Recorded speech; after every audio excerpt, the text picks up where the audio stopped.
Spika kwa kunipea nafasi. Kwanza kabisa kwa majina naitwa Daniel Barasa, kijana ya Cleophas Malala. Nataka kusema hivi, mimi ile masuala ambayo Badi anaongelea kwangu naona kama hiyo kwanza ni siasa. Hii ni serikali ambayo ni serikali ya kutenga.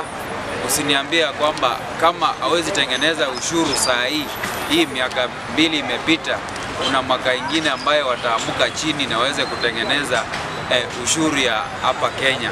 Nataka kusema hivi, Badi wewe ulichukuliwa kama mwanasiasa na ukaingia hapo kama mwanasiasa kwa hiyo ministry, na hiyo mambo naongelea kwamba mwaka ujao uchumi itakuwa imeshuka, hiyo ni propaganda. Nataka kuambia kwamba kumbuka kwamba kuna wananchi wanaumia huku chini, kumbuka kwamba kuna wananchi wanateseka, na wewe kama uko hapo mbele unataka kudanganya wananchi, umeanza kutenga. Kwa maana hii serikali tunajua kwamba ni serikali ya kutenga. Umeanza kutenga kwamba uchumi.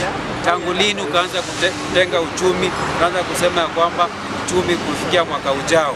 Wewe unajua nini katika hii serikali kwamba uchumi mwaka ujao itashuka chini? Nataka kusema kwamba Badi wewe usidanganye Wakenya. Wakenya ni watu sahihi wanajielewa, kama si vijana tunajielewa.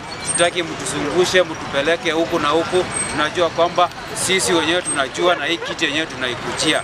Usituambia kwamba mwaka ujao ushuru itashuka.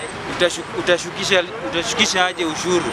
Na kwamba hii miaka 2 umepewa, umeshindwa. Hakuna kitu yote umefanya, hakuna kitu yote bado ni mambo mnatenga. Nyinyi endeleeni kutenga. Hii ni serikali ya uongo. Sisi tunajua kwamba uchumi inaendelea kufinyilia mwananchi, inaenda kukandamiza mwananchi, na kuanzia saa hii Badi hata afaa ujiuzulu, kwa maana uchumi ijaipanda katika hii Kenya venye wewe umeshikilia hii kiti.